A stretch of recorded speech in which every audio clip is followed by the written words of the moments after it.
Her son stole my Harley. Then she blamed me when he didn't survive the crash. The first knock came from the police. It was just after dawn, the kind of quiet hour when the neighborhood still pretends everything is normal. I opened the door expecting a noise complaint or some HOA nonsense about trash cans. Instead, 2 officers stood on my porch, hats in hand, expressions tight and rehearsed. "Sir," one of them said gently, "are you the owner of a black Harley-Davidson registered to this address?" My stomach dropped. "Yes," I said. "Why?" They exchanged a look before continuing. "That motorcycle was involved in a fatal accident last night." For a moment, the words didn't make sense. My Harley was in my garage. Locked. Chained. I hadn't ridden it in weeks. "I didn't take it anywhere," I said, my voice barely steady. "It was stolen." That's when one of the officers nodded slowly. "We believe that's the case." They told me what happened next in careful, professional language. The bike had been taken sometime after midnight. Witnesses reported excessive speed. No helmet. Loss of control on a sharp curve outside the neighborhood. The rider was pronounced dead at the scene. The name they gave me made my knees go weak. It was Karen's son. Karen, my HOA president. The loudest voice at every meeting. The woman who had fined me twice for parking my Harley, too visibly, in my own driveway. The same woman who once threatened to have it towed because it attracted the wrong kind of attention. Her son had stolen my bike and gotten himself killed. The officers asked routine questions. Did I know him? Had I given permission? When was the last time I saw the motorcycle? I answered honestly, my mouth dry. No. Never. 2 weeks ago. They inspected the garage. The broken lock. The cut chain. They photographed everything. One officer shook his head quietly. "This wasn't your fault," he said. "This was theft." I believed that was the end of it. I was wrong. By noon, the neighborhood knew. HOA group chats lit up. Rumors flew faster than fact. Some people whispered sympathy. Others avoided eye contact. Karen's house became a revolving door of visitors, casseroles, and grief. I stayed inside, staring at the walls, replaying the officer's words over and over. At 3:17 p.m., my phone rang. Karen. I didn't answer. She left a voicemail. Her voice was raw, shaking, furious beneath the grief. "You should never have left those keys where he could get them," she said. "This is on you." I stared at my phone in disbelief, my hands trembling. I had never left my keys out. They were in a locked drawer in my bedroom. The police had confirmed forced entry. But reason doesn't survive grief. The next day, I received a letter. Not condolences. A demand. Karen was claiming negligence. She alleged I had failed to properly secure a dangerous vehicle, creating an attractive nuisance. She accused me of contributing to her son's death by owning a motorcycle at all. The HOA letterhead was at the top. My hands shook as I read it. They weren't just blaming me. They were preparing to sue.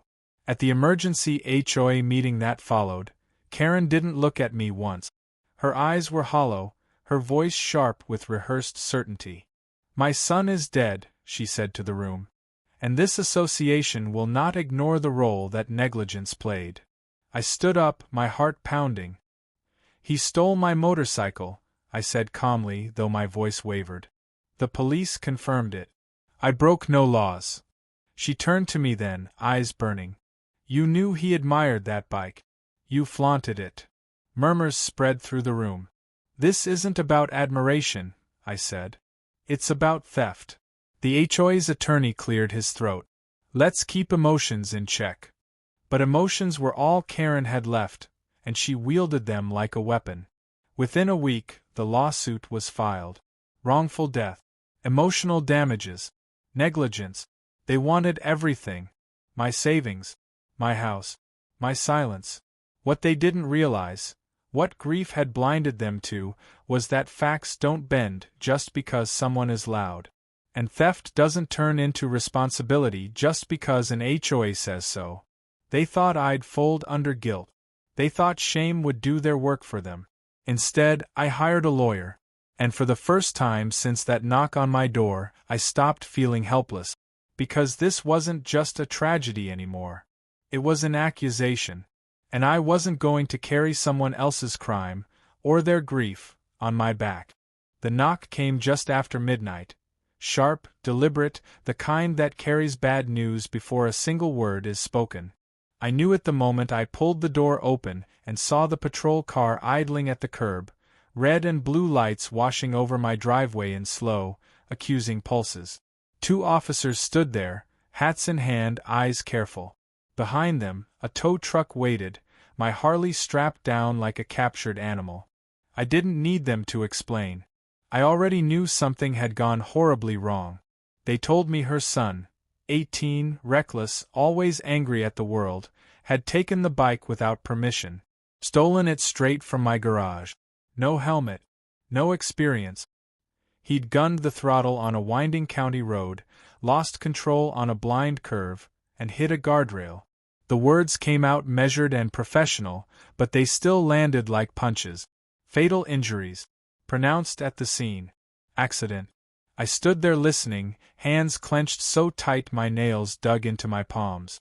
I felt shock, yes, but also something heavier and more complicated. He shouldn't have taken the bike. He knew that. Everyone did. But knowing that didn't erase the image forming in my mind. Flashing lights, twisted metal, a life cut short. By morning, the neighborhood knew. Word travels fast in HOA communities. Faster than truth, faster than compassion. By sunrise, there were whispers on the group chat. By noon, there were accusations. By evening, the story had already been rewritten, and somehow, I was the villain.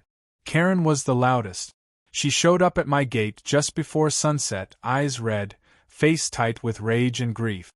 2 HOA board members flanked her like bodyguards. She didn't ask how the bike was stored. She didn't ask whether her son had permission. She pointed at me like I'd pulled the trigger myself. You left it accessible, she screamed. You knew kids live here. You practically invited this. I reminded her, calmly though my chest felt tight, that my garage was locked, that her son had broken in, that I'd reported thefts before and the HOA had dismissed them as personal disputes. None of it mattered. Grief doesn't listen to reason, and Karen wasn't interested in facts. She wanted someone to blame, and I was standing right there. Within days, the HOA sent me a formal notice. Not condolences. Not concern. A violation. They claimed my motorcycle was an attractive nuisance. That by owning it, I had created a hazard. That my failure to properly secure recreational equipment contributed to a fatality. The language was cold, legal, and infuriating. They fined me. Then they suspended my access to shared roads pending investigation. That's when the lawsuit came. Karen sued me for wrongful death. The papers arrived in a thick envelope, stamped and official, full of words designed to strip away context and humanity. According to her claim, I was negligent, reckless, responsible. It didn't matter that her son had stolen the bike.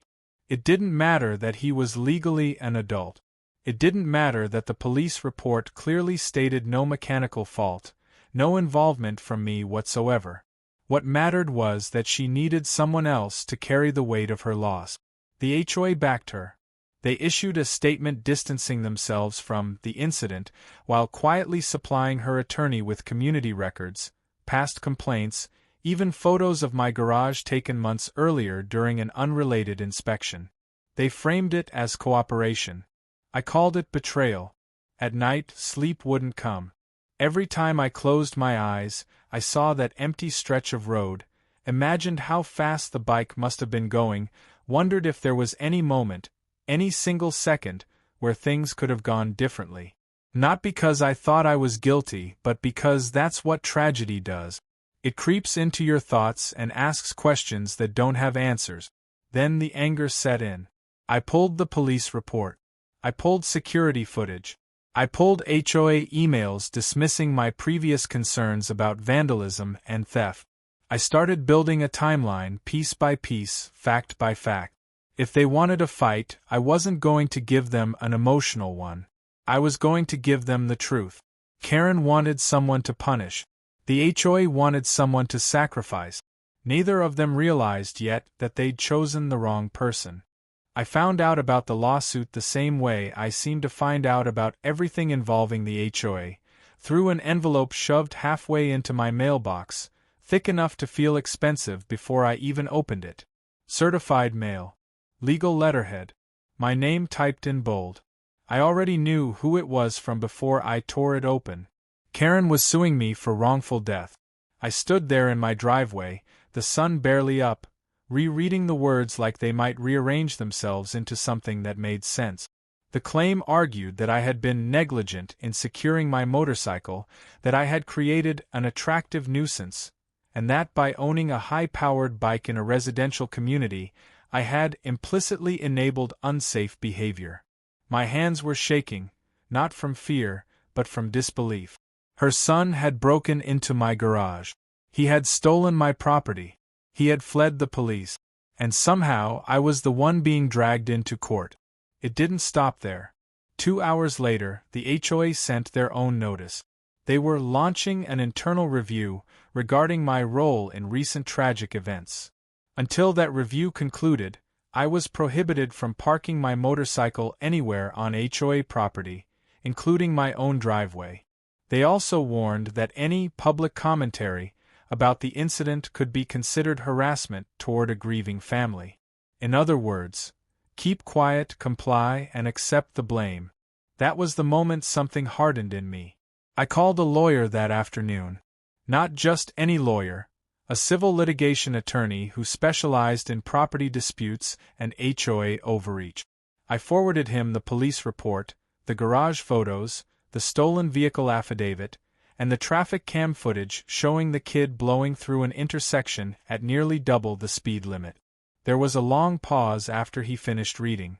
Then he said, "This is one of the weakest wrongful death claims I've ever seen." That didn't mean it would be easy. Karen's attorney was aggressive. They painted her as a devastated mother searching for accountability. They implied that my motorcycle was a known danger, and that I should have anticipated someone like her son trying to take it. They even suggested that I should have installed additional security measures beyond a locked garage: alarms, wheel locks, kill switches. My lawyer dismantled that argument piece by piece. Ownership does not equal liability. Theft breaks the chain of responsibility. Criminal acts supersede negligence claims. Still, the HOA kept inserting themselves where they didn't belong. They provided Karen with community safety complaints about loud engines, anonymous reports that had nothing to do with theft or access. They circulated emails implying my bike had contributed to a culture of recklessness. They encouraged residents to submit statements about how intimidating motorcycles felt in the neighborhood. None of it had legal weight, but it had influence. Neighbors stopped waving. A few avoided eye contact altogether. Karen, meanwhile, started showing up everywhere. HOA meetings, community sidewalks, even once at the edge of my driveway, staring at my house like it owed her something. Then came the demand letter. She wanted a settlement. A large one. Enough, her lawyer claimed, to bring closure and avoid prolonged emotional harm. I refused. That's when the tone shifted. The HOA fined me for unauthorized vehicle storage, even though the motorcycle hadn't moved in weeks. They cited me for a garage violation they'd never mentioned before. They threatened daily penalties if I didn't remove hazardous recreational equipment from my property. My lawyer smiled when he saw the notices. "Good," he said. "They're overplaying their hand." We filed motions. We demanded discovery. We subpoenaed HOA communications. Emails, internal memos, meeting transcripts, anything referencing me, my motorcycle, or the incident. What came back was explosive. Board members discussing how to make an example of me. Emails acknowledging the theft but deciding to support the grieving family publicly. A message from Karen herself thanking the HOA president for standing with her before the lawsuit was even filed. They had chosen sides before the facts mattered. By the time the first hearing date was set, the narrative had started to crack. The judge dismissed several of Karen's claims outright. The HOA was warned, formally, that their enforcement actions appeared retaliatory. And for the first time since the accident, I felt something close to control return. Karen wasn't done. Neither was the HOA. But now everything they did was on record. And they didn't realize it yet, but they'd just given me all the leverage I needed. The lawsuit arrived in a thick white envelope with the HOA's return address stamped neatly in the corner, like it was proud of itself. I remember holding it in my hands longer than necessary, already knowing what it was before I opened it. There are only so many reasons an HOA sends certified mail, and none of them end with, "Have a nice day." Inside was Karen's name, front and center, listed as the plaintiff. Below it, mine. The accusation was as surreal as it was enraging: negligence, wrongful death liability, emotional damages. According to her filing, I had failed to secure a dangerous vehicle, creating conditions that directly led to her son's fatal accident. Not a word about theft. Not a word about him breaking into my garage. Not a word about the police report. The HOA's legal counsel had helped her write it, that much was obvious. The language was cold, calculated, and deliberately vague, just enough to muddy the waters. They weren't trying to prove I killed him. They were trying to make it expensive enough that I'd settle. Karen wasted no time making it personal. She started telling neighbors that I'd left my Harley out on purpose. That I knew kids were around. That I was reckless. At the next HOA meeting, she sat in the front row with red eyes and a trembling voice, telling anyone who would listen that her son was a good boy who made one mistake, and that I never should have owned something so dangerous in a family community. No one mentioned that he was 22. No one mentioned the DUI on his record. No one mentioned the forced garage door. Grief is powerful. Weaponized grief is even more so. The HOA board ate it up. They sent me a separate notice stating that pending litigation, I was prohibited from parking my motorcycle anywhere on my own property that was visible to the community, citing a clause about attractive nuisances. They demanded I remove my garage workbench and submit to an inspection to ensure compliance. That was when I hired a lawyer. His name was Daniel Price, mid-40s, sharp eyes, zero patience for nonsense. I brought him everything: police reports, security footage, insurance correspondence, and photos of the damaged garage door. He reviewed it all silently, flipping pages with increasing speed. Finally, he looked up and said, "They're bluffing." That didn't surprise me. What surprised me was what came next. "They're not trying to win," he continued. "They're trying to scare you into settling. If this goes to discovery, it's a disaster for them." Within a week, Daniel filed a response that dismantled Karen's claim line by line. He attached the theft report, the coroner's findings, the toxicology result. He included still frames from my security cameras showing her son entering my property without permission at 2:14 a.m. Then he went on offense. We filed a countersuit against Karen for defamation and malicious prosecution, against the HOA for harassment, coercion, and abuse of authority. The mood in the neighborhood shifted almost overnight. Karen stopped making eye contact. HOA emails became carefully worded and infrequent. The board canceled 2 meetings, due to scheduling conflicts. And then discovery began. That's when the real cracks appeared. Emails surfaced between HOA board members discussing how Karen's lawsuit could be leveraged to force me out. One message explicitly stated that public pressure might encourage a quick resolution. Another suggested restricting my property rights until he understands cooperation. Daniel nearly smiled when he read them. Depositions followed. Karen cried through most of hers, insisting she didn't remember filing certain complaints. HOA board members contradicted each other repeatedly. One admitted, on record, that they knew about the police report before backing the lawsuit. By the time mediation was scheduled, The HOA's attorney requested a private meeting. They offered to drop all restrictions. They offered to cover legal fees. They offered a confidential settlement. Daniel declined. 2 weeks later, the judge dismissed Karen's case with prejudice. The countersuit didn't go away. And for the first time since the accident, I felt something other than anger or exhaustion. I felt momentum. The HOA had tried to bury the truth under paperwork and emotion. Instead, they'd put everything on record. And now everyone, from the judge to the neighbors, could see exactly what they were willing to do when they thought they could get away with it. Karen lost her case. The HOA lost its shield.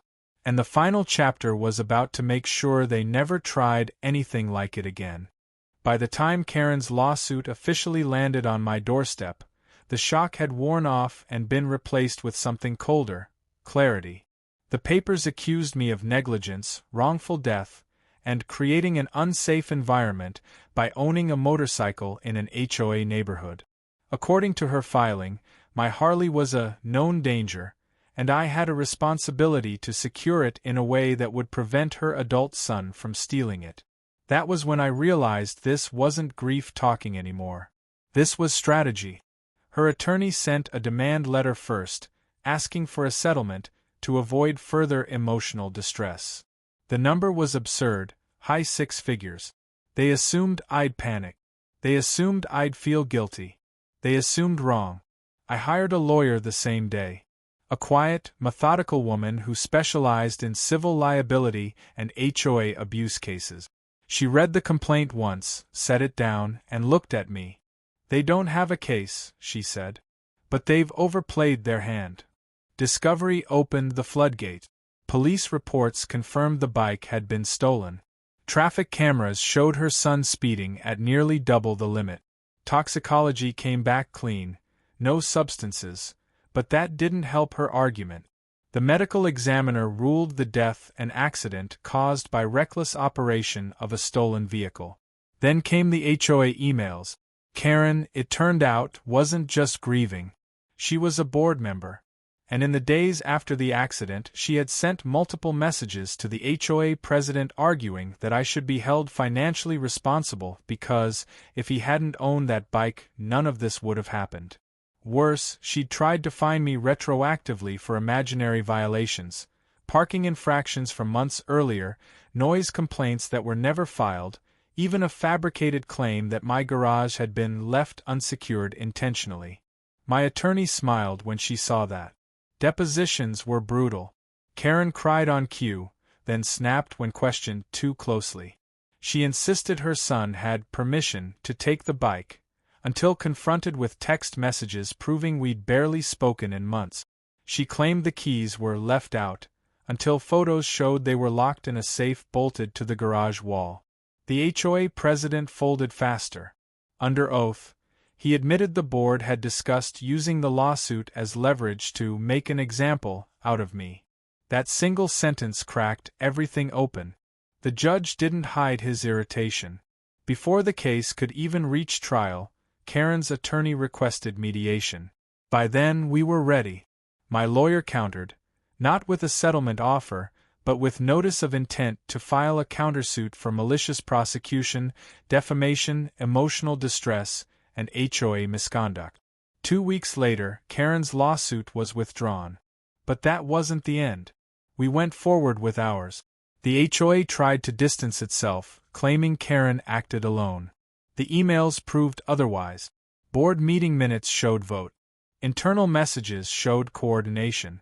They had tried to turn a tragedy into a weapon, and they'd done it in writing. The settlement conference lasted 8 hours. In the end, the HOA paid, quietly, a substantial amount. Karen resigned from the board as part of the agreement. The HOA issued a formal apology and amended its bylaws to prevent board members from weaponizing enforcement actions. As for Karen, she never apologized. She avoided me after that. I saw her once, months later, at the grocery store. She looked smaller, tired, still angry. I felt no satisfaction from winning, only relief. Her son made a terrible choice. It cost him his life. That was tragedy enough. trying to rewrite that truth in court, to blame someone else, only created more damage. I still ride my Harley. I park it the same way. I lock it the same way.